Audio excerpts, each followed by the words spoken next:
Good evening, Beruchim Habayim Rabotai. Welcome to another edition of our Thursday night's class. Tonight's class was sponsored for the Refuah Shlema Bimhera of Ariel Yitzchak Ben Yasmin Esther.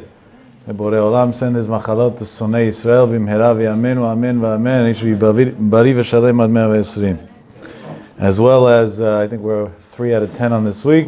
Tonight's shiur is also co-sponsored by one of my dear friends who matches the funds for our Shabbat fund every week that people contribute to. And he does that as a zchut for all the donors that we have that help us, help so many people. Baruch Hashem. Yiratzon, that you should always see bracha v'atzlacha and be from those who are givers and never need to receive in your life. Amen v'amen. Today was Dalid Shvat. Tonight's already Hey Shvat. We'll have to shkia. Dalid Shvat was the Hilula of Rabbi Israel ben Rabbi Mas'ud Abu Chatzira, Sidna Baba Sali, Zechet Tzadik v'Kadosh Livracha, Zchuto Yagdigen Aleinu v'Kol Yisrael, Amen. The Baba Sali passed away in Tafshin Mem Dalid, Lahavdil 1984. So obviously, age-wise, there wasn't that much that I can remember of him. But I did have the merit to see him twice, once that I remember, once that I don't. And there must have been a little bit of a connection of neshamot over there. And not that I understand anything in these things, but because from at least what I know, the only time that people remember that the Baba Sali ever told somebody to take somebody and put him on his lap and then tell the mother to take a picture when the Baba Sali didn't allow people to take pictures of him was me. So that's why, even though I'm not Moroccan and whatever, I feel a very special connection to anything that has to do with the Baba Sali as Rabban Shel Israel, and especially in Yanei Kabbalah. And it's today was a very special day. And if you want to see how Hashem runs the world and He makes things interesting, again, I'm not saying superstitions because I don't believe in them and I don't understand them, even if there is some truth to them. My oldest daughter was born on Dalid Shvat, the Hilula of the Baba Sali, meaning we celebrated a Hilula and a birthday together last night. So there must be some sort of continuation, like a reaffirmation of vows years later. Zchuto Yagdigen Aleinu. So to sit here and say stories about the Baba Sali, I would love to do, because I have countless that I heard over the years from people, especially from my father, Shibadel Chaim Tovim, that had many. But I don't really see where that's going to be productive for anybody. So I'm going to try and discuss a little bit on what the Baba Sali said about himself.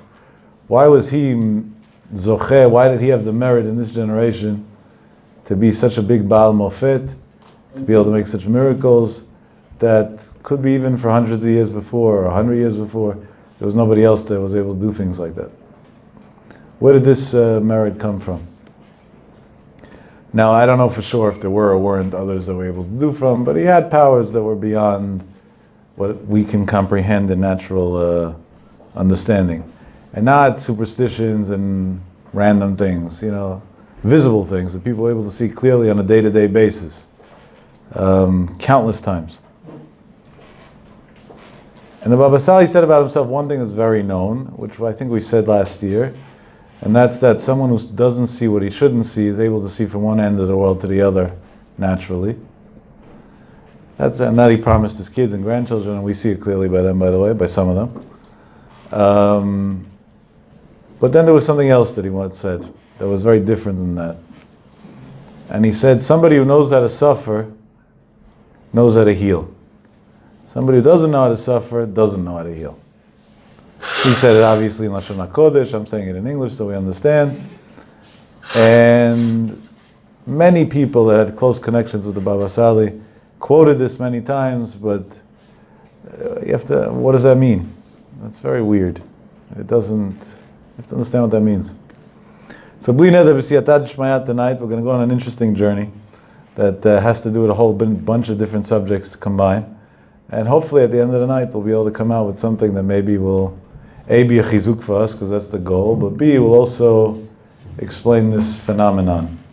And maybe we could merit to be mini versions of the Baba Sali ourselves. That wouldn't be a bad idea. So I want to begin like this. We've spoken countless times, what you do good, you do to yourself, what you do bad to yourself. Meaning life is pretty much a circle, and the amount you're willing to invest in a positive way is what's going to come back to you in a positive way. Shlach lachancha al pnei hamayim, ki merov ma'ayamim timtzaenu. Make sure that you invest, you spread your good deeds in many directions, because there's going to be a day that it's going to come back to you. Meaning it's going to help you, protect you, and so on. And we've seen that in many ways, and because we always like sticking in a good story to a shiur, so on that theme, I will quote to you a story that's brought down in a wonderful sefer, which is a biography called Ha'ish al HaChoma, in the first volume, page 164.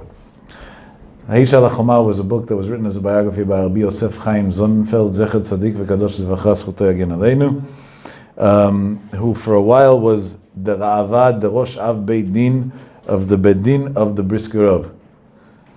Zecher Tzadikim Livracha. One time, they had a din Torah inside that Beit Din, and this din Torah was between a husband and wife, otherwise known as a pre-divorce fight. Pre-divorce fights normally get very nasty. Shelo nidad, should only be on Sonei Yisrael. And they came in, and they didn't come in alone. Each one came with their family. In Hebrew, we would call it a chamula. And the boy came with his family, and the girl came with her family. Things got heated up very quickly over there. And the husband spilled all the books on his wife. She's a this and a that and the other, and then vice versa. And now they're fighting over money, over rights, over this, over that. Whatever they're doing. No. The Dayanim hear what the two sides are, and then Dayanim are judges, are real judges. The judges today, well, I'm not talking about the liberals that are just, need help, but the conservative judges today, all they did was steal Jewish law and water it down and use some sort of distorted interpretation to create other law. So Dayanim, that were using the authentic Jewish law, heard both sides of the story and weighed it out, spoke between them, and came to a conclusion that the husband was right with his claims, and they sided with the husband's case in that situation. And the wife's family wasn't willing to accept the verdict. They felt, what is this? Jewish law is anti-women. The one religion that protects women in the strongest way in the world. Idiots distort in such a way. But that's what they felt. And they were upset. And who they want to take their anger out on? As usual, the rabbi. Moshe Rabbeinu was the punching bag, so that went on in history in every generation. So the Dayan went and said the halakha for the husband's favor and not for the wife's favor. So now they were angry. The Dayan in that case was Rabbi Yosef Chaim Sonnenfeld itself. And this Din Torah happened 1 week before Rosh Hashanah. The Beit Din was inside of Yosef Chaim Sonnenfeld's house. His wife was in the kitchen. She overheard what went on. That's how we know the story. And one of the members of the wife's family, after the other side left, opened the mouth on Yosef Chaim Sonnenfeld, and let's just say he said many not nice things, including cursing him, threatening him, intimidating, blackmailing him, and a long list of other stupid things. It was so harsh that the words that he used hurt the wife's feelings so badly that she was in the kitchen and she burst out crying. She was in bitter tears. That's how somebody could talk about her husband, the Gdol Ado. She was traumatized by it. And this is what she said happened right after that. Rabbi Yosef Chaim Sonnenfeld the entire time was quiet. He let them finish yelling and screaming and everything else. And when they got done saying all their stupidity, he turned to them and said this: Shimuna Rabotai, listen to me, my rabbis, meaning in a respectful way, my dignitaries. Ma yesh li la'agid lachem, what I have to tell you in response to what you just did and said. When they heard that, it became quiet in the room because everybody was curious. What's he going to respond to such an attack? What's he going to say? So he said like this: if you're right in your case against me, that I was posek halacha the wrong way, and I caused harm to your family member, and I made a mistake, so number one, al pi halacha, a dayan has to go based on what he sees. Nobody's perfect, everybody's human, people make mistakes. But number two, you already mosed din l'shamayim, you already cursed me in every way in the world, so Hashem will decide if he agrees with your curses or not, then whatever's going to happen is going to happen. And then he turned to them with fierce eyes and raised his voice, which he never did in his life before. And the way his wife described it was he roared like a lion, and he told them, but if I'm right and you're wrong, and my verdict was the right verdict, al pi halacha and according to the Torah, and your behavior was the wrong behavior, so then, and he was quiet. And everybody thought he wanted to say, so then the worst things in the world, and he controlled himself. After a few minutes of silence that people were stressing, because as much as these people embarrassed to be Chaim Sonnenfeld, nobody's stupid, they knew he was the Gdol Ador, and one word of his mouth could wipe them out forever. He turns to them and says like this, so then this is what's going to happen. I'm letting you know that I forgive you, mechila gemura. And even though you caused me suffering, and my wife's crying, and my family's suffering, I'm sure that they'll agree with me also, and they also all forgive you 100%. And I want to bless you, being that it's a week before Rosh Hashanah, that when you walk into Shul on Rosh Hashanah, immediately God should give you a verdict for a good, happy year. That was his threat. That was his way of fighting back. Unbelievable thing. These people, they yelled at him, they were embarrassed of their behavior. Some people still have intellectual honesty in the world, and when they make a mistake, they admit to it. And they ran out. They were embarrassed. There was a rabbi there who was one of the Dayanim, very famous Talmid Chacham for many reasons, but amongst them for the Torah he left us. Rabbi Yaakov Yagen. Rabbi Yaakov Yagen was Rabbi Yosef Chaim Sonnenfeld's next door neighbor also. And back then construction wasn't like today, and there was no soundproof walls. If you were a neighbor, you knew better than, you knew what went on in the neighbor's house. If a lady said, oh, I'm short eggs, so the neighbor right away knocked and said, here's some eggs, because she heard it from her kitchen. That's the way they lived. It was a generation that people had nothing to hide. More than that, many Gdolei Yisrael lived together, a few families in one house. Rav Shtema, Rav Chaim Kanievsky, Shibadlu L'Chaim Tovim, Rav Chaim Yibadel L'Chaim Tovim, Rav Shtema Zatzal, and Mechidul Lefkowitz, and one other rabbi, which I forget his name right now, lived together in the same house actually for a while. After they were married, they shared homes, because they couldn't afford homes, so there was 4 bedrooms in a house. Each one had a bedroom, and they used one kitchen. Imagine 4 newlywed couples today living in one house. It would be World War VI before the first day it happens. Before they move in, it already be. And they lived in peace and harmony and Adar, but that's the way we got folk Gdolei Yisrael, because that's what built them and made them who they were. But anyway, they went running out. Rabbi Yaakov Yagen, who was also a Dayan and a neighbor, he heard the yelling and what went on and that. He got very hurt and upset by it and scared, and he went running into Rabbi Chaim Sonnenfeld, and he tells them, and he goes into Rabbi Chaim Sonnenfeld and says like this, Mele, if in your heart you forgive them, okay, you're a tzaddik, you forgive people that embarrass you, or that hurt your feelings, or that accuse you for no reason. We've known many tzaddikim like that. But why would you tell it to them? You could say on your own that you forgive them. But why tell them that? That's encouraging bad behavior, right? Many parents say, if I'm going to let my kid get away with this tonight, so what's he going to do tomorrow? There's such a philosophy out there. There's some people that aren't so smart. Hashem didn't grant them an IQ larger than a shoe size, who even wrote books on such subjects. And that's their advice. You can't let him get away with this, because then what's he going to do tomorrow? Maybe the opposite's true. The fact that he sees you look away from it, you don't reaffirm bad behavior, and he didn't get negative attention, and now he has no incentive to do it tomorrow again. And none of us know how to read the human brain perfectly except for God. So no science would ever give a case that's credible. And we see the way Hashem told Yaakov Avinu to behave with his sons, not to criticize them, to wait until the day he dies before he says one word of criticism. Because criticism doesn't work. It just backfires. He said, but why did you go and make such a big announcement, and not just an announcement, you yelled it out loud and everything, to say that you forgive them and that? If anything, the opposite. Let them be embarrassed to what they did, so they should never do it to anybody else again. And this is what he told them. He said, I thought before I did it, and that's why I was quiet. And really, initially I was thinking that you're right. I should forgive them for sure, because we should forgive everybody. We should always be forgiving people. But I shouldn't tell them. Let them learn. But that's not a way to behave.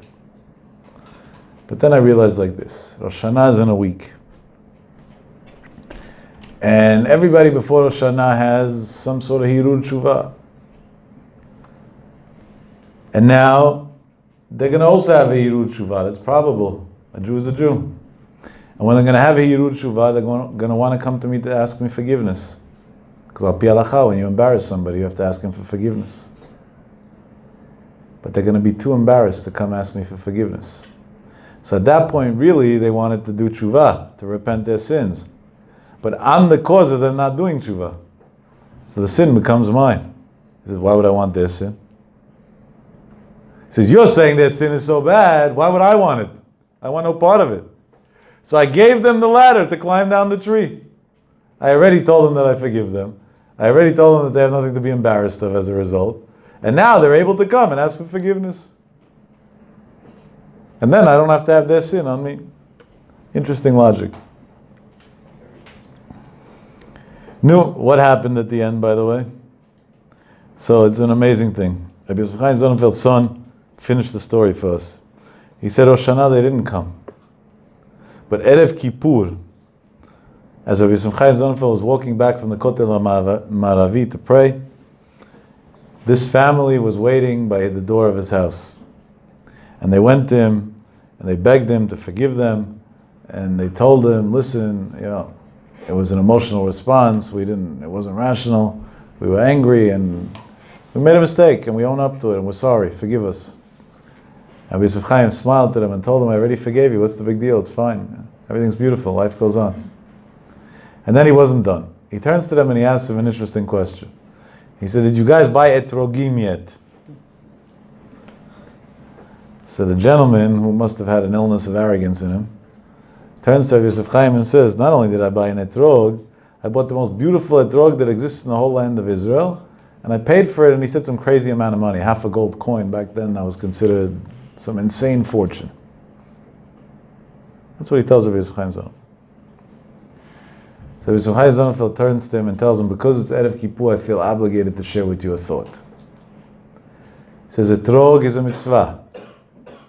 If it's not Shabbat and we shake etrog on the first day, so it's even a mitzvah d'oraita. B'zman hazeh. The other 6 days is not, but the first day. Unless maybe by the kotel, it's different, but otherwise. Abel Yashiv used to go to the kotel every day Chol HaMoed Sukkot because he felt that according to many Rishonim would make the mitzvah of etrog a mitzvah d'oraita, and then at that point it was worth going, even though he never left anywhere, but then he would go. But now what's the halacha? How much money does a person have to spend out of his net value in order to be mekayem a mitzvah? Let's say you don't, God forbid, you don't own tefillin, and you have no access to tefillin, and you have to buy tefillin. Tefillin are not cheap, kosher tefillin. There are plenty of tefillin out there that are cheap, $300, $500, but they're all not kosher. I say that with a full guarantee. But if you want to buy a good kosher tefillin, minimum $1,500, and even that's a low figure. And you're a college student, you don't have money. So what's that? And you have no way to get a hold of tefillin. We're not talking about somebody who lives in New York who in 1 second get tefillin from a friend or whatever. You live in some deserted island and that's it. You either buy it or you can't wear tefillin. What percentage of your net assets do you have to spend in order to be mekayem the mitzvah, in order to keep the mitzvah? So Chazal teaches that more than 20% you don't have to spend. That's the chiyuv, the obligation. And even that could be, you have to know, I'm not saying halacha l'maaseh, even that could be not, it depends on the situation. But clearly more than 20% to be mekayem a mitzvat aseh, which is tefillin, for example, you wouldn't have to do. But what about if somebody has a situation that it's going to cost him money not to do a mitzvat lo ta'aseh? How much of his money does he have to lose in order to avoid a mitzvat lo ta'aseh? So the Gemara teaches us everything. Even if he's going to be bankrupt, he doesn't have nothing left, he has to give it all up. Rabbi Yosef Chaim Sonnenfeld told him like this: there's a mitzvat lo ta'aseh in the Torah that says Elohim lo tekalel. What's it talking about? The Gemara lines out that you're not allowed to curse a dayan, a judge in Bedin. It's mitzvat lo ta'aseh. He says like this: if the dayan gave you a psak halacha that you liked, it's a big deal. Of course you're not going to curse him, you're going to bless him, you'll love him. So what does it mean? What's the pasuk talking about? That the dayan gave a verdict that you don't like. And then the Torah gives you a mitzvah, lo ta'aseh Elokim lo tekalel. You're not allowed to say anything against it. He said, you just went bragging to me saying you spent a half a golden coin to buy an etrog, that's a mitzvah ta'aseh. And on that, all you would really have to spend is 20%. And you didn't think that to keep quiet and not to do a mitzvah lo ta'aseh, an avirat lo ta'aseh, I mean, you have to sacrifice everything for. Your rationale might be off. You should get your priorities straight. Which one's more important than what? That's what he told him. And then he continued like this. And he told him he wants to tell him a chidush, but not a pshat, obviously a darash. There's a pasuk in Mishlei Perek Tet Zayin, that the pasuk says like this: Birtzot Hashem darkei ish, when God is happy with the ways of man, gam oivav yashlim ito, even his enemies will make peace with him. L'chora, you have to understand this pasuk. It doesn't seem like that. God was very happy with Moshe Rabbeinu, but he still had many enemies. So, what's the pasuk saying? So he said an unbelievable thing. He said, in this world, if we have enemies, that's trivial. We're here for 120 years in the best case scenario. They're here for 120 years in the best case scenario. And I say that on an unfortunate week that I lost two friends, one 42 who went to sleep and didn't wake up, and one in his 50s who was a big Rosh Shiva, both locals. None of us have a guarantee, We don't know what's going to be tomorrow. We know it's going to be this minute, and even that halavai. And that's why chatof ve'echol, chatof v'shtei. Look at life for this second, and what can I do right now? Tomorrow, who cares what tomorrow's going to be? What about right now? So, to call somebody who his whole lifespan is 120 years your enemy, that's a joke. That's an enemy. He's here today, he's not here tomorrow. He's nothing. My grandfather, that I'm named after, Zecher Tzadik V'Kadosh V'Chas Yagen Aleinu, had a situation once that he was in Shuk Machne Yehuda. He used to have a store. He was in the perfume business. Yeah, believe it or not, one of the greatest Kabbalists ever, and he believed in earning his own money. He didn't want to live from others. And he had a store. He was open only 2 hours a day. And one day, when he came there, a pakach, I don't know what it's called in English. It's not a cop really. It's a inspector. Yeah, one of these, from the area, from the city, came to complain that his whole store was 4 meters by 4 meters. It's tiny, so he didn't have room to have customers and his product and be in. So he would put boxes like displays outside the door, and that's how they had more room. So the pakach from the area, hopefully it was a guy, didn't like it. So he went into him and he told him to move the stuff inside. So my grandfather first tried to reason with him, and he told him, I'm not bothering anybody. Everybody else is doing it. What'd you come to me for? Other guys are selling fruits and vegetables. They cover the whole area. I'm perfumes. It's one little shelf. The guy didn't want to, he didn't want to reason with him. So then he told him, okay, I'm an old man. My daughters come help me. They'll be here in a few minutes. And then they'll move it in, no problem. The guy got angry at him and lifted a hand to punch him. Not the case. Over what? A few perfumes on the shelf. As he lifted a hand, he fell, and that was the end of him. The Chevra Kadisha came to pick him up. That's what happens. Hizaru b'gachaltam shel tzadikim. It's not always worth messing around with tzadikim, with righteous people, because there's a God in heaven who takes vengeance for the respective tzadikim.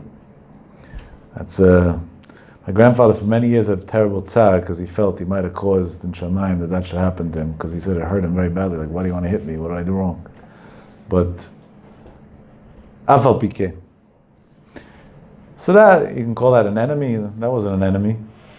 My grandfather used to tell me that in Syria, in Khalib, in the Yeshivat Mekubalim, he was the head of it, when they had a goy, a rasha, that would give him problems, or a ruler or whatever, would give him problems, they would sit down at night after Tikkun Chatzot, 10 Talmidei Chachamim, they would light a candle in the middle of the table, they would say that rasha's name, and they would read the whole Tehillim, and then they would blow out the candle, and that guy never woke up again. That was the end of it. They solved the problem. They had ways of fixing things. Legal ways. It's So you can call that an enemy. That's not an enemy. If they could blow out a candle and finish the story, what enemy is that? That's no enemy. So what's an enemy? So Rabbi Yosef Chaim said, Rav Sonnenfeld said an unbelievable pshat, and he said he learned this pshat in the schut of these people that yelled on him. He said like this: they embarrassed him, and he said he felt hurt. He's a human, he has feelings. And when he felt hurt, he said, I'm a dayan, and this is what's causing me the trouble. But kids, didn't feel right. And he said to himself, you know what? Not only am I not going to make this break me, I'm going to make this make me a stronger person. And at that point, he took upon himself that he's going to learn double of what he used to learn. I don't know how that's physically possible, because Rabbi Yosef Chaim already learned every minute that there was in a day. Maybe it's double in quality, I don't know. But that he was going to double everything he does in Avodat Hashem from there on. It's a statement that's hard to understand. So not only this won't affect him in a bad way, meaning it'll bring him down in Yiddishkeit, just the opposite. It's going to make him such a stronger, better person in such a big way. He said, why did I do that? He said, because the Yetzer Hara came to me and told me, you're a dayan, and look, nobody respects you, instead they give you a hard time, and this and that. And I saw it might weaken my Avodat Hashem. And I was scared he's going to keep on coming back to bother me. I wanted to get rid of him. So I figured if he sees that when he comes to me I double down, so he's not going to come back anymore. Because it's just going to, like, what does he have to gain? You fight with somebody if they fight back. It takes two to tangle. But if they don't fight back, you're not gaining anything anyway. You're just frustrating yourself. So what'd you gain? You're an idiot. See, it's only fights with people that he thinks that he can get somewhere with. But if he sees that he came to fight with you and now you became even stronger, so he doesn't fight with you anymore. He leaves you alone. Comes Rav Yosef Chaim Sonnenfeld and says, "B'rtzot Hashem darkei ish." When a person, what's his goal to get in life? When Hashem sees that the ways that you go is b'rtzot Hashem, is even when it's tough for you, you convert it into something that you grow from. Gam oivav, even your only real enemy, which is the Yetzer Hara, yashlim imo. He has to make peace with you and leave you alone because he has nothing to gain and everything to lose. And from there on, he behaves. Unbelievable pshat. Unbelievable pshat. No. Im kenim advarim. So what does that mean? It has to be a certain koach hasevel. It has to be a certain amount of emotional suffering tolerance that a person has to live by in order to be able to go through the struggles of life, right? Life's not easy. It brings a lot of hardships every day. Betrayal, hurt, lies, backstabbing, ungratefulness, all the things that we experience on a daily basis. And a person has to be able to elevate himself above and still stay a human, dignified person and continue doing good for society and being a giver. And it's a big test. It's not easy. So where do we get it from? Number one. Number two, let's make an observation. And I'm not making Mark Twain's observation, Avdil Elef Alfei Avdalot from an anti-Semite, even though it's going to sound similar. There were many, many cultures in history. Some of them were nations that were empires. I don't know how much history of 2,000 and change years ago you study, but if you do and you know philosophy and history combined, and you would know that there was periods that the Greeks controlled large parts of the world. And they had a heritage of its own, which, believe it or not, has nothing to do with Greek today or Greece today, not even the foods. Zero. It was a completely different ideal and idealism, and everything about it was different. And then at a certain point, when they were in one of their wars, this is a very watered down, not precise, historic way of bringing this down, but it's just to make the point. They realized that their best option is to intermingle with the societies that were going against their philosophy instead of sticking to their own guns. And as a result, today, from ancient Greece, other than some historic articles and some areas that they show us archaeological findings, there's zero. Is there anybody today that could say has any connection to the Greek culture of 2,100 years ago? No, it doesn't exist. We study some sort of version in history sometimes if we study the world's history, and even that is not so precise because it's based on estimations and other things, because there wasn't even a direct lineage to give over the history in a proper way. But it's a very vague thing. Am Yisrael 3,300 years straight. Persecution after persecution. Fight after fight. Hate after hate. Trouble after trouble. Downfall after downfall. And everything's the same. The same Shabbat that Sarai Imenu kept, we keep today. The same Torah that Moshe Rabbeinu gave over, we learn today. The same Sefer Torah that the Sanhedrin have, we have today. The same, everything. The same culture, the same laws, the same prayer to the same God, the same attitude, the same everything. So what's the difference? Why one nation out of all nations of the world was able to survive all historical transformations, and all the other nations of the world were not able to survive it? What's the difference? And don't tell me it's a conviction to a religion, because if that's the case, there are many other religions in the world as well, and it should have been the same by them as well. So that's not an answer. And the answer to that we really learn in this week's parasha. There's a beautiful ma'amar, it's only 1.5 pages long, in a sefer called Or Chadash, which is a collection of different speeches and writings of a great rabbi in Israel, Reb Chaim Zaychik, Zecher Tzadik V'Kadosh Livracha, on the pasuk, HaChodesh Hazeh Lachem Rosh Chodashim Rishonu Lachem Lechodshei Hashana. This month is the first of the months, and no, I'm not talking about January. Rishon Hu Lachem Lechodshei Hashana. It's the first month of the year. And believe it or not, it's not Elul or Tishrei, which the Gemara discusses that the world was created in either. Nisan. Chodesh Nisan becomes month number 1, and from there we count going forward. Iyar, month number 2, Sivan, month number 3, and so on. And the Torah has a special pasuk and a special mitzvah and everything revolving around this idea. 1. 2. The Jewish calendar has 12 months on it some years and 13 months on a year like this year. Why is it like that? Because we can't base our calendar off the lunar month. The Goyim base their calendar off the solar month or year.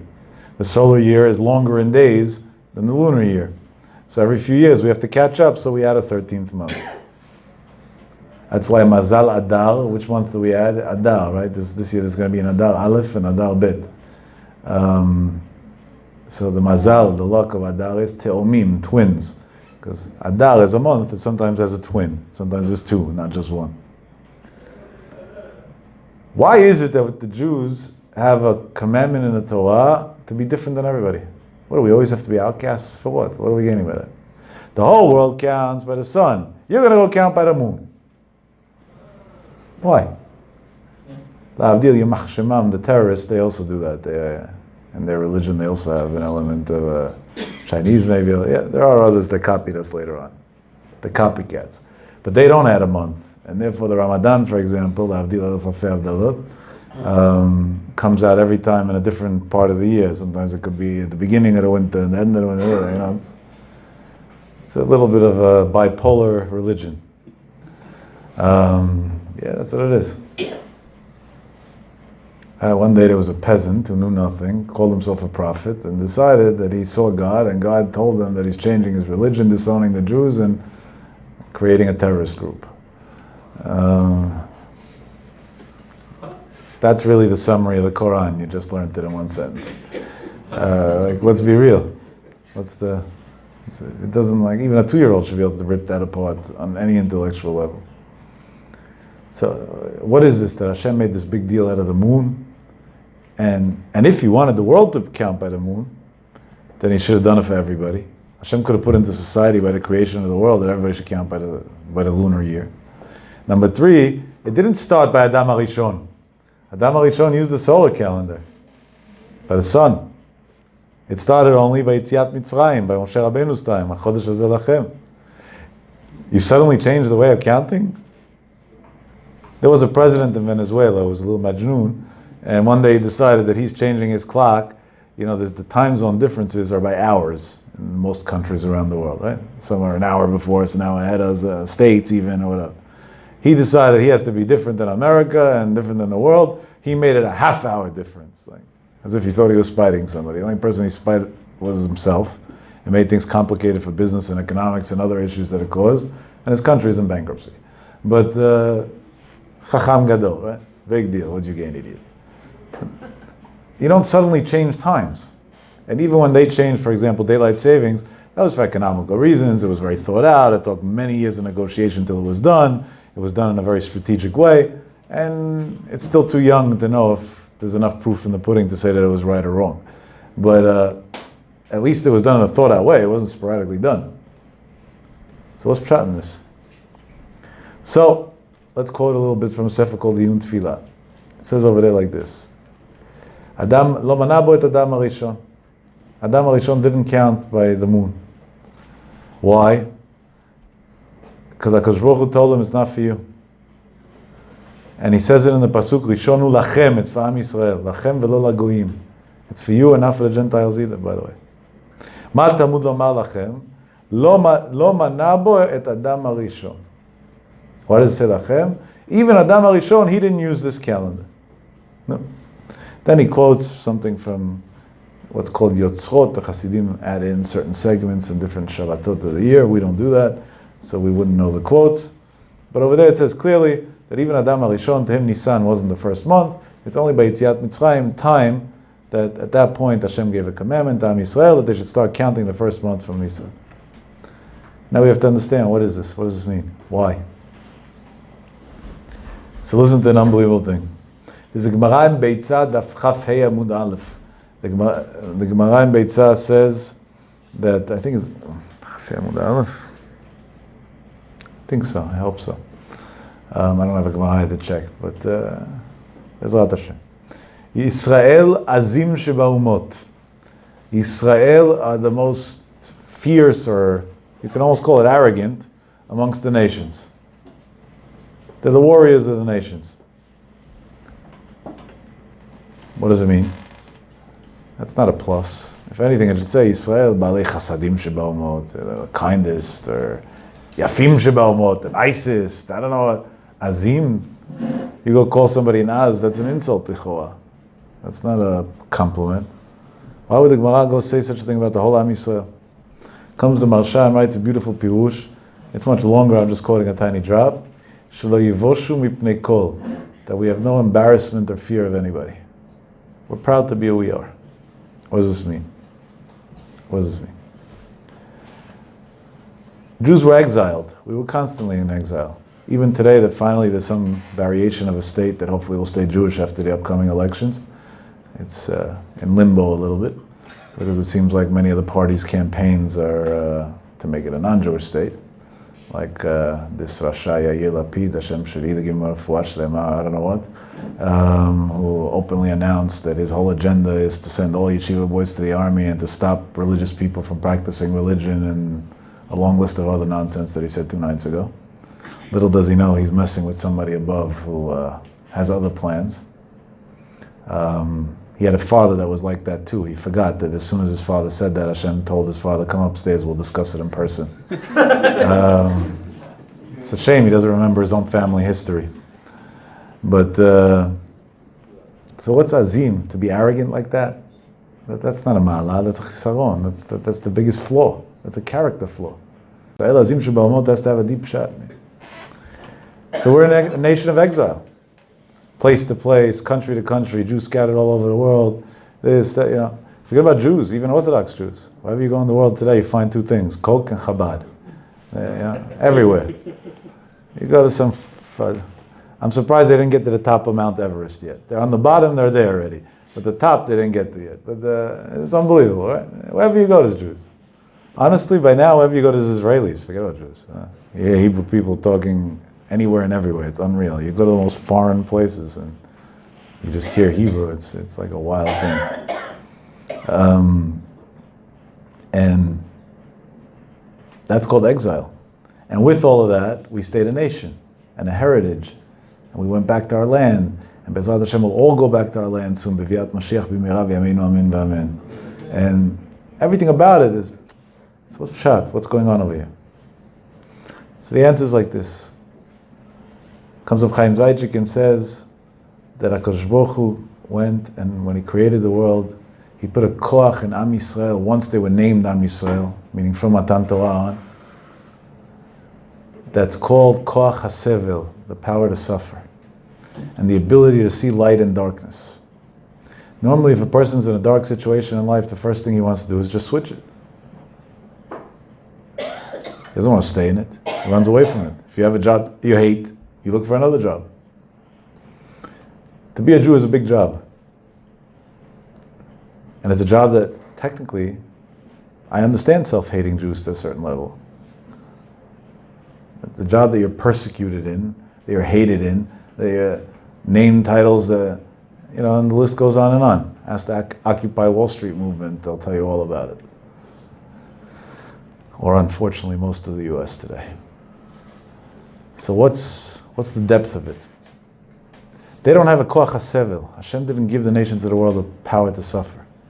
So the second they went to war, or there was a cultural war or something else, and they couldn't suffer, they didn't want to go through it, they didn't want to fight for their ideals. So what did they do? They mingled. They became something else. So the Greeks didn't only lose a war in power, physical power. They were a powerful military. They lost the war over ideology, because the ideology wasn't valuable enough to fight over. It was worth giving up. And when a war is worth, and when an ideology is worth giving up, so what's left? So you just assimilate with the rest, and your culture and your heritage is over. HaKadosh Baruch Hu created Am Yisrael with a koach hasevel, that they have the ability to be in the darkest place and still stay a Jew. Just a few years ago, when 6 million holy Jews went on trains to the gas chambers of many concentration camps by the Nazis, Yimach Shemam V'Shem Zichram, the most common scene that went over and over again was they sang their way to their death. Do you know any other nation in the world that sings their way to their death? And what did they sing? Ani ma'amin be'emunah shlema, I have faith, b'viat HaMashiach, in the coming of Messiah, v'afal pi she'itma'ameh, even though it seems like it's taking long, im kol zeh achakeh, I'm still waiting. What waiting? They're going to kill you in 30 seconds. What are you waiting for? And the answer is, the outcome of me makes no difference. If it's not me, it's my son. If it's not my son, it's my grandson. But somebody, somewhere along the lines, is going to see Biat Mashiach, and the rest of us are going to come back to join him. And that kept Am Yisrael going for years, for almost 2,000 years of exile, just since Beit Sheni, and besides for all the problems they had prior to that. That koach hasevel means that they were able to make peace with dark situations and deal with it and stay who they are even in dark situations. The goyim have a power to stay very strong in light situations. When everything's working their way and life is beautiful, presidents in this country get elected based on the stock market numbers. If the market's doing well, so we elect them. If not, we re-elect them, talking about. If the market's not doing well, so then get out of here, we don't need you. Midterm elections, almost every president loses because every American thinks he understands politics better than somebody else, and everybody thinks that all presidents never did a good job. Historically, look, percentage-wise, midterm elections, how many presidents lose, houses and so on, like just happened. And I'm not here to give plugs to Trump. I don't care either way. I have no interest in American politics whatsoever. And then comes the real people that unfortunately have nothing to live for, and they're called liberals. Their meaning to life is minus. It's not even at a zero, it's below.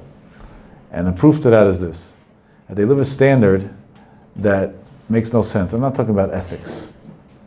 Ethics, it's none of my business, I'm not the world's policeman, everybody should decide himself what he wants to do, live and let live. Fine. I'm not talking from a Torah perspective, but let's think like a goy for a second. But what do they say? You gotta accept me. I'll tell you a story. I'm going to try and word it a little different just because of respect for a shul. I went this week, it was either Target or Walmart, one of these stores I went into. And there was a cashier. At least externally to me, it looked like a man. And when they bagged my stuff, I said, thank you, sir. And I was innocently trying to be polite. And I wished them a good day too. I said, have a wonderful day. And this dude, who at least scientifically has male chromosomes, got upset and said, you should have said, thank you, ma'am. Have respect for people. I didn't know what to say. I stayed quiet. But he didn't stop. And instead of taking the next customer, he went on a rampage. Look how close-minded you guys are, and he already turned the whole Jewish community into this. You're so narrow-minded, and you saw this, and you saw that, and that. So I said, okay, if you want to go that road, let's talk like adults for a second instead of screaming. I said, when you were born, if we would do a genetic test on you, which chromosomes do you have, a male or a female? Well, let's figure this out for a second. So Elamai, you want to tell me that you feel this way. So first of all, medically that's diagnosed as a mental illness and there are treatments for it. That's not a joke. Until today it's diagnosed that way. But second of all, forget about that discussion. So I want to ask you something. Let's say, God forbid, you needed a doctor to do a surgery on your arm. Or we'll make it sound more dramatic on your heart. And you come to me and you say, you know, a good doctor? I said, yeah, I'm a cardiologist. I'll do the surgery. You say, what do you mean? Which medical school did you go to? I said, never went to one. I said, so what makes you a doctor? I said, I feel I'm a cardiologist. Would you let me do the surgery? No, because before I cut you open, you're dead. So who cares what you feel? What does that make a difference? Were you nuts? Who cares? What type of stupidity is that? So he says, but what about being accepting and liberal?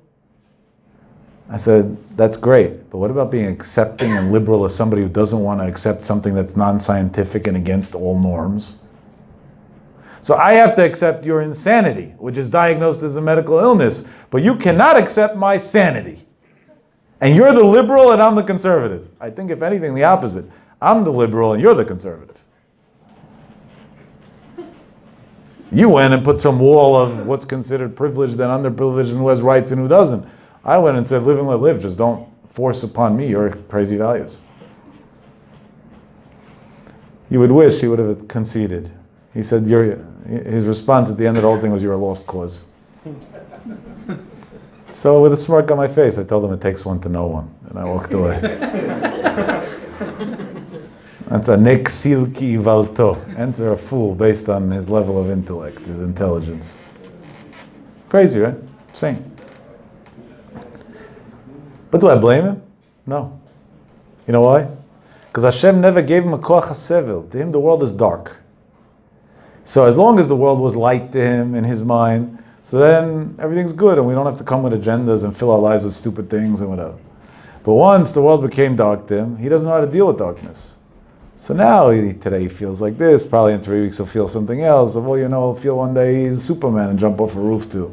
That's what these people end up doing. They have the highest suicide rate of all populations in the US. Those of you who studied psychology, I'm sure, are well aware of that. Because when you feel fine, so the next day you feel you're Superman, jump off the roof. No? Feel very good. Exciting.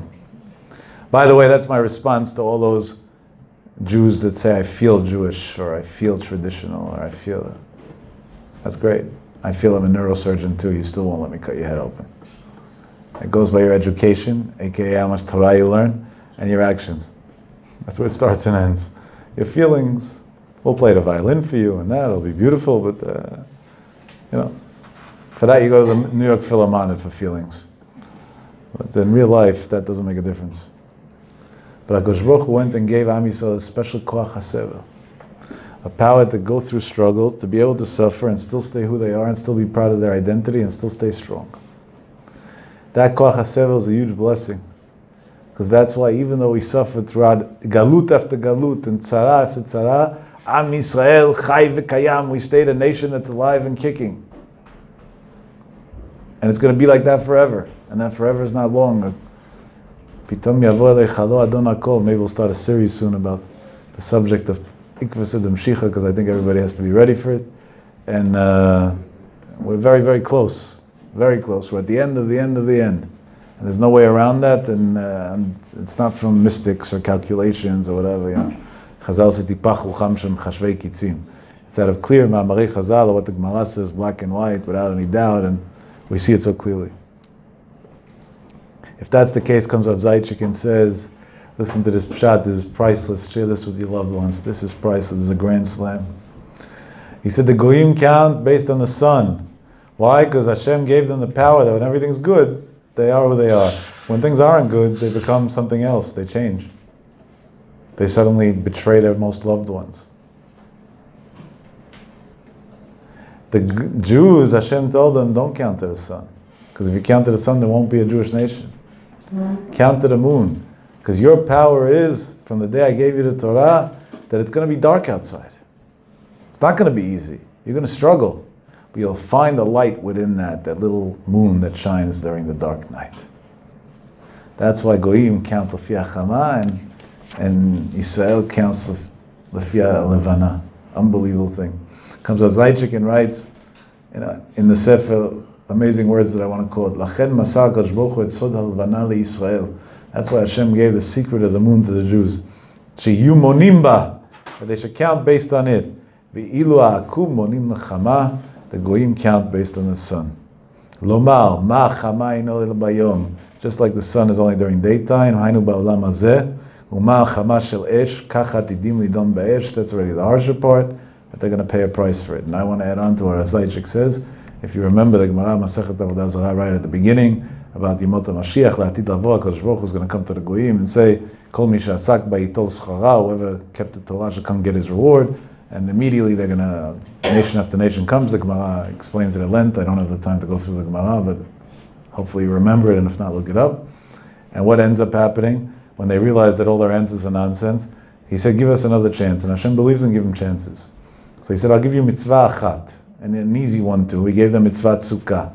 And then what happened? Hotzi chama minal tika. He took the sun out and it was extremely hot. Bo'atimba, they kicked the sukkah, and even that one mitzvah that could have saved them, they didn't keep, and that was the end of them. That's what Rav Zaitchik, that's the continuation of what Rav Zaitchik writes. Atidim, when are they going to lose their eternity forever? Lidon be'esh, on a hot day. And it's not comfortable. Sometimes life's not comfortable. When's a person tested? Now when everything's going good. When it's not comfortable, then we see what a person really is.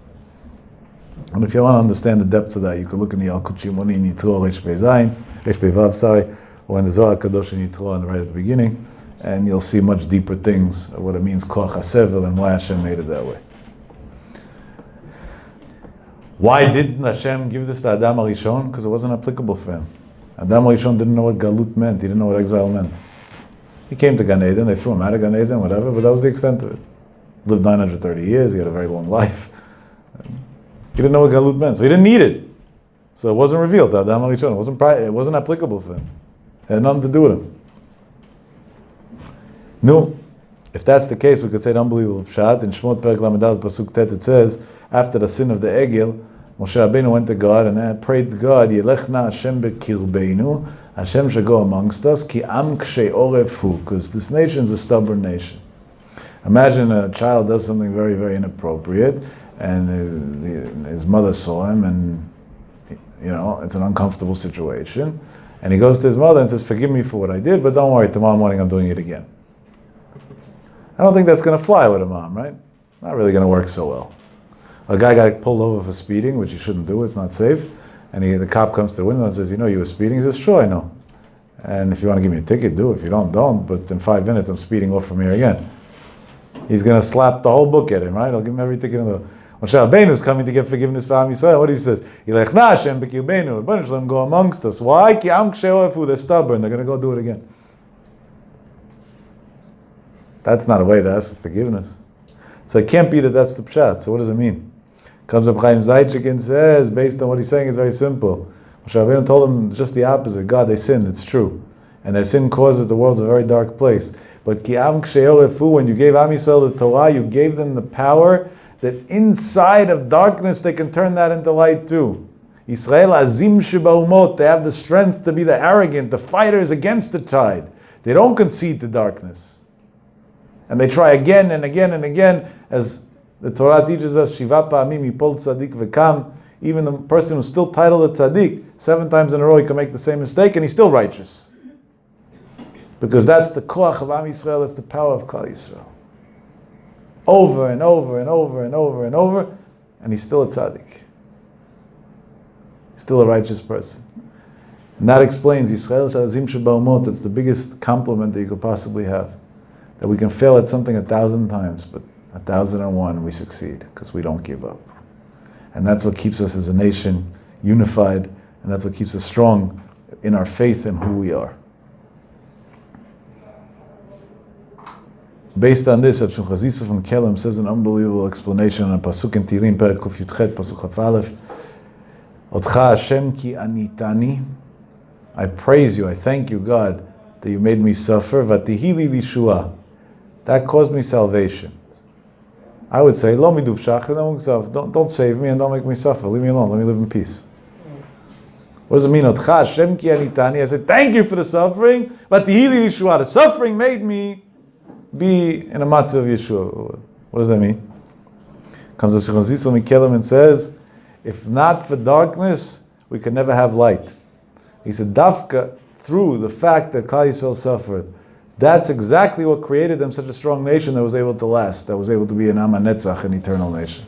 But everything was a smooth ride in life. Then I'll give you an unbelievable stat that is, I don't know if it's universal, but it definitely applies in most Western countries. Who do you think has a higher suicide rate amongst teens? Teens that were raised in poverty or teens that were raised in the upper class, wealthiest 1 percentile? The upper class 1 percentile. And it's by drastic numbers, by the way. I'm saying proportionally. You have to know how to do the algorithms or the statistics properly to come out with the right conclusions. But if you know how to do them properly, you'll see this. I would think it should be the opposite, right? This kid grew up with a Bentley when he was 16 years old, had everything in the world, 14 butlers and chefs and maids and this and that, everything on a silver platter. The other kid, he went to his mother and said he needs new sneakers. She couldn't even buy him sneakers because she didn't have money for it. And he's not committing suicide. And the answer is not money doesn't buy happiness. That's a shallow answer. It might be true, but that doesn't answer anything medically. The answer is very simple. When life comes easy, it has no value. So as easy as it comes, that's how easy as it goes.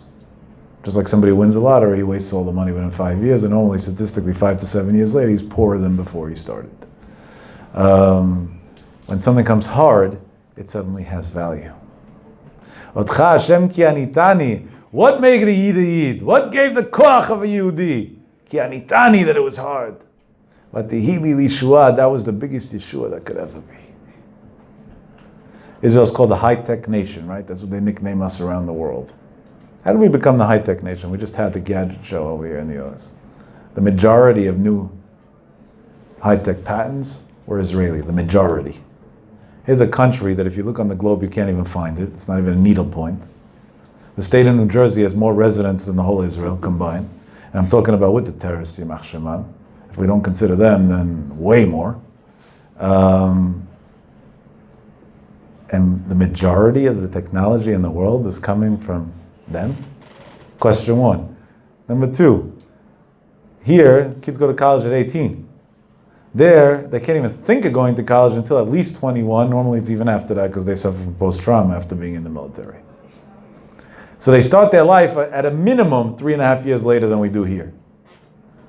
So that should cause a decline in education and academics, not a rise in academics.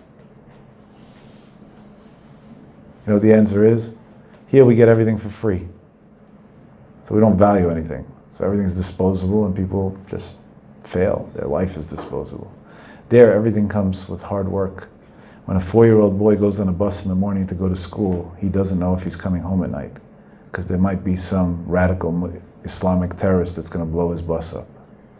And when he's 17 or 18 years old, he's already standing on the front lines of battlefields, protecting his country. Everything comes hard.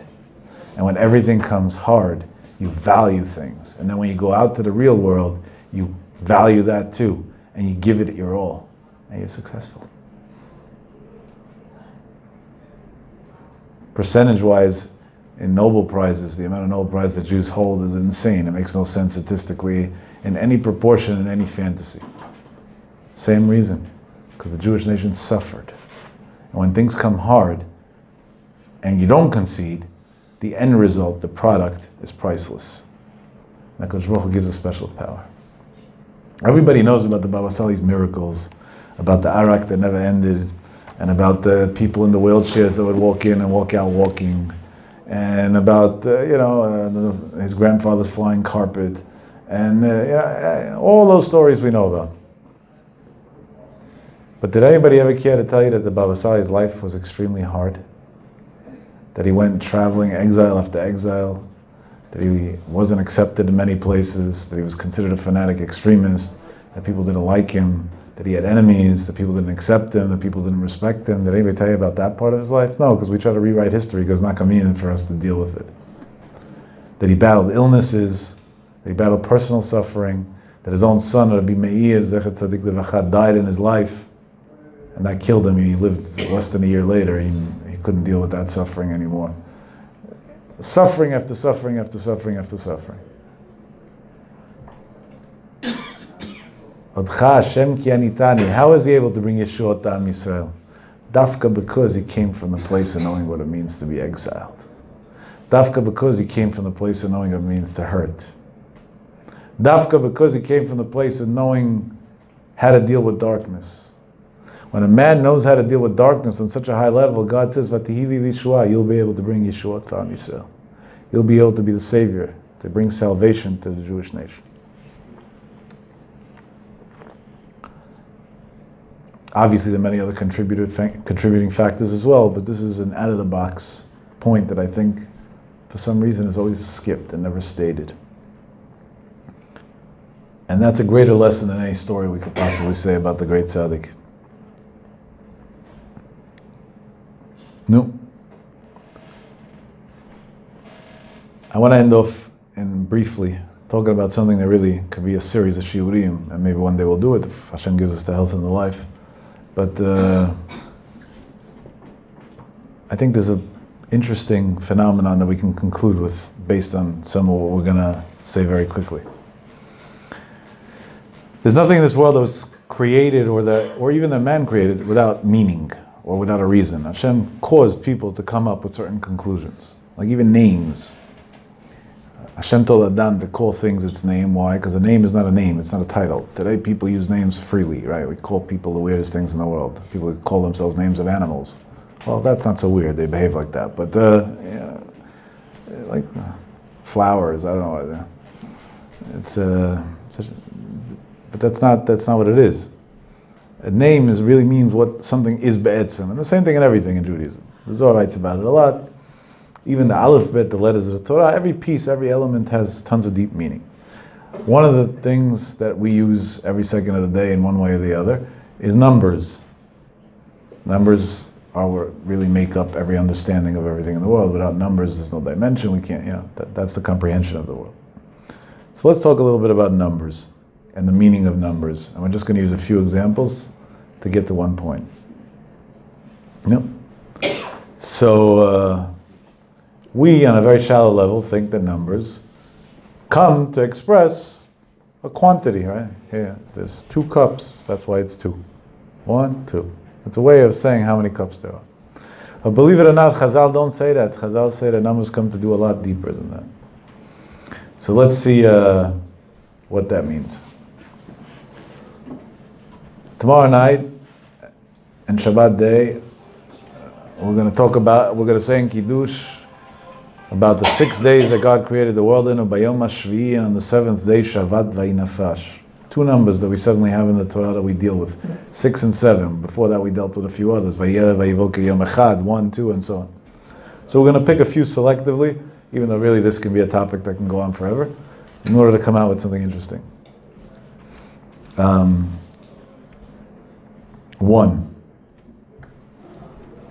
One, obviously, Echad V'Yachid, that resembles HaKadosh Baruch Hu himself, one, the only thing. And therefore, HaKadosh Baruch Hu, which is Echad is spelled Aleph, the numeric value is 1, Chet, 8 is 9, Daled, 3, 9 and 3 is 13, which is the key of what Echad means. Echad, 1, is a digit, and it's also spelled out. The spelling of it becomes 13 suddenly. The spelling of the 13 of this Echad of 1 has many interesting implications that have a direct connection to this idea of HaKadosh Baruch Hu. Number 1, the Torah has Yud Gimel Midot Torah Nidreshet B'hem. In order to understand the Torah, God gave us 13 tools that we utilize to understand the Torah, and we connect it to Torah. Number 2, there's Yag Midot of Rachamim. Hashem behaves with Am Yisrael in 13 different ways of mercy. And these 13 ways turn the world upside down, really, meaning it changes the nature of the world. Now, if you utilize both of these powers, the 13 of mercy and the 13 of the way you understand the Torah, 13 and 13 is 26. 26 is Yud Kei Vav Kei, goes back to the Echad, God's name, the number 1. So suddenly 1 is not just a number, it's something that actually has meaning. We go to 2. 2 is the first division. When there's 1, there's no division. When there's 2, there's a division. The general division of the world is good and bad, dark and light, which all resemble the same thing, wet and dry, and so on. On one hand, that's a good thing. That's something that multiplies. That's something that expands beyond 1. On the other hand, it has the flip side of it. It goes the other way, and that's why Hashem says, Ani Hashem lo shiniti, I myself stay echad, there's no change. Just the world has its way of evolving and other things that go on in the criteria of the selection of 2. 3. 3 in the Torah resembles the first time that we ever had stability. For example, al shlosha dvarim ha'olam omed, al Torah v'al avodah v'al gmilut chasadim. 3 pillars of the world. Or al shlosha dvarim ha'olam kayam. The existence of the world is on 3 things. Emet, din, and shalom, peace. The Jewish nation, what do we pray every day in Amidah? I can't say 3 times a day because there are days that we pray 4 or 5 and so on. But Zocher Chazdei Avot. You should keep us going in the merits of the kindness of our forefathers. How many forefathers did the Jews have? It wasn't a random coincidence. Once again, 3, because that's the pillars. 3 is you can't have a table on 2 legs, but a table on 3 legs you can't have. It'll stand already, and that's the resemblance of something that stands in this world. I'm going to skip a few. Again, we are way past our time. It's time constraints. It's not because I have anything against any number. 6 is the resemblance of materialism. And you might look at me and say, well, what does 6 have to do with materialism? Very simple, dimension. 4 sides, top and bottom, 6. Simple as that. The world, sky, earth, and the 4 directions of the world. And materialism is something that's in existence in actuality, but has no actual value. It's not an eternal thing. God's actually at the end of the 6,000 years going to change the way the world is in its format today. And therefore, Reshit Alfei Shnin Nivra Alma. HaKadosh Baruch Hu created the world for 6,000 years, because it's something that has to be dimensional. Dimensional has to fit in the criteria of the meaning behind the number 6. Sheker, a lie, in Mispar Katan, Shin 300, take the zeros away, 3, Kuf 100, 1 is 4, Reish 202 equals 6. And what happens to things like that? They don't grow, they shrink. 6 plus 6 is 12, 1 and 2 is 3. You already lost 50%. That's the way the world works. Meaning if you live a materialistic life and that's where it ends, there's nothing in life because you're always losing. There's no end to it. 7. 7 is a very interesting thing. 7 has in it 2 elements. The 6 of the Olam HaSheker, and then the 7th dimension. That's Vayipach Hashem Nishmat Chaim, that Hakadosh Baruch Hu put inside us a neshama. Meaning when we take something spiritual, a soul, and we give life to something materialistic, we take something from 6 and create it into a 7. God created a materialistic world in 6 days. Ubayom HaShvi'i Shavat Vayinafash. He turned it into a spiritual world on the 7th day. This concept continues into many ways. Shemitah, the mitzvah of Shemitah, is the 7th year, right? It's a cycle of 7 years. Again, the same thing. We take the work of the land, which is a materialistic thing, and take a year off in order to convert it into sticking in the neshama, the soul, the purpose behind of the thing. In fruits, it's going to be Tu B'Shvat now. Shivat Haminim. There's many fruits. I don't know how many, but thousands, right? Tens of thousands, maybe more. But it's still called Shivat Haminim. We take out of the criteria, because again, HaKadosh Baruch Hu sticking a spiritual element into the materialistic element of the world, which utilizes it. Same thing, the holidays, Midoraita. 7 days of Pesach, 7 days of Sukkot, Tishrei, which is the holiday that has the month that has the most holidays in it. After we explained earlier that we start counting from Nisan, is the 7th month. I don't know if you ever paid attention to that. Again, the same idea, that we stick into the cycle of the year, the soul of it, the life of it. The Sanhedrin were compiled of 70 members. There was Shvat Marim that Am Yisrael found when they came out of Mitzrayim and reached Elim. Our life, the pasuk says, Yemei Chayinu Bahem Shiv'im Shana. Again, 7. We live for 70 years, and technically we can go on and on and on and on and on and on. We wrap the tefillin around our arms 7 times. We can continue going. If you think about the mitzvah of lulav and etrog, right? So you got a lulav, 1, and etrog, 1, 3 adasim, 5, 2 aravot, 7. So even the mitzvah is again the combination of 7. We took materialistic things, stuck into it a soul of life. Then we come to the next number. This number we discussed in the past. That's the number of 8. The number of 8 means we eliminate the materialism completely. We're already above. 7 is still, we have a natural world, but we turn it into something more meaningful, something more spiritual. 8 means we go a step above. The world, the way we understand it, is not the way it is, and now we're above that. In Hebrew, in Lashon HaKodesh, 8 is shmone. Shmone in Shoresh is shamen. Shuman means fat. What's fat? It's something extra.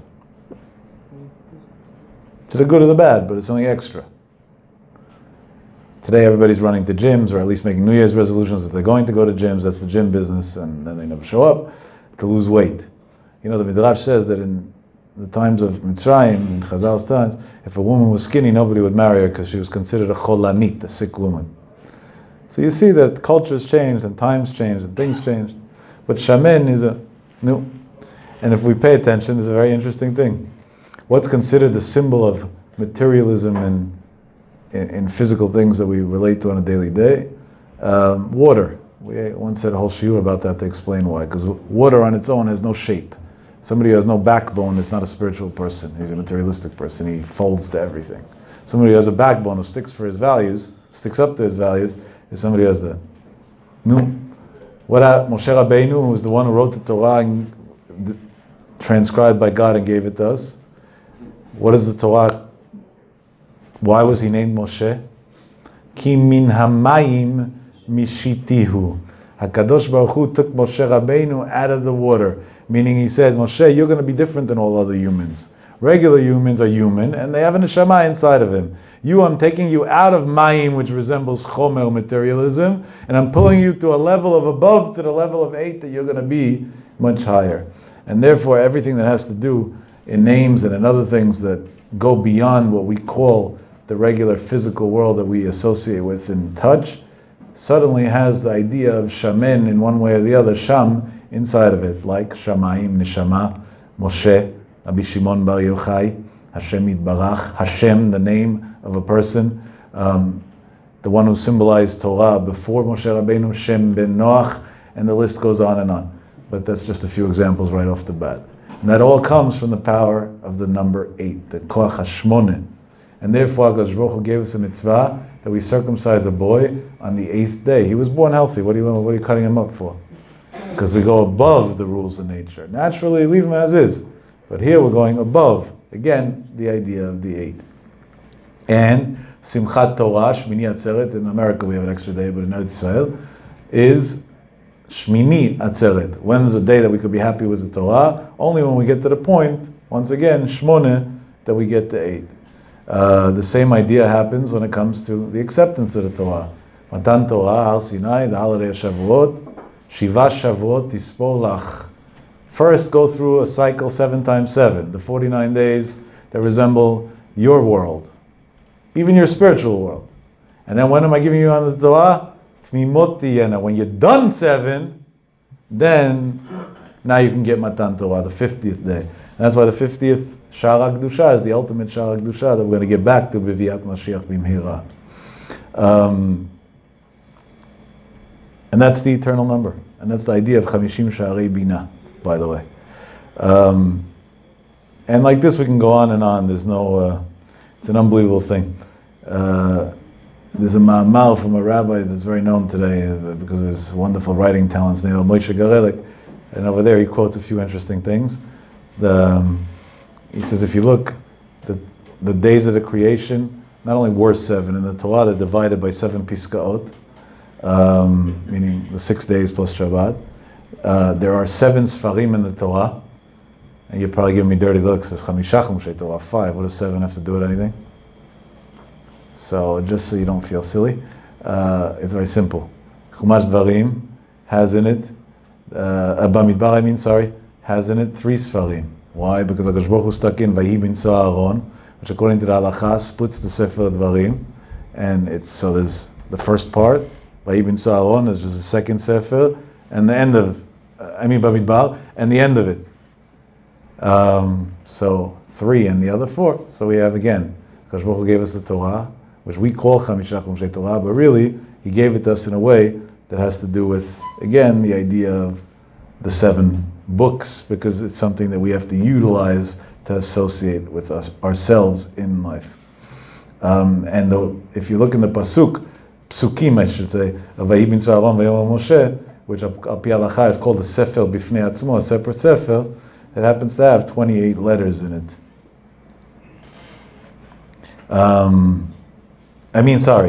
If you look in the first pasuk of the Torah, it happens to have 28 letters in it, which are compiled of seven words. Boeshit bara Elohim et hashamayim ve'et haaretz. That has 28 letters and is compiled of 7 words. Again, the same example. And we can go on and on and on. When Hashem created the world, the part of that the Torah describes the creation, it says the word Elohim 35 times. 5 times 7 is 35. The nomination of Hashem with the combination of sticking something spiritual into something physical. The milah aretz, land, is 21 times, 3 times 7, again a denomination of 7s. Al haaretz is 7 times exactly, which is the reason why we were put on the world, to stick neshama into everything that exists in this world. And Rav Moshe Garelik over there in the Ma'amal goes on and on and on to say with this idea. Where am I going with all this? All right. We just gave a numbers class briefly. Really, this could be many shiurim, very interesting ones, by the way, because there's a lot of depth to this if you go to the Kabbalistic end of it. But where am I going with all this? We're in the midst of Chodesh Shvat. Shvat, times in the past few days from different sources, or got it, received it. So Shei Tevot is already brought down in Sfarim years ago. This is not some joke of somebody today. So Shei Tevot Shenishma B'sorot Tovot, they share good news in life. And it's a chodesh that's mesugal, it has a very big power in it to bring b'sorot tovot to people. It's an unbelievable thing. Let's analyze this a little bit.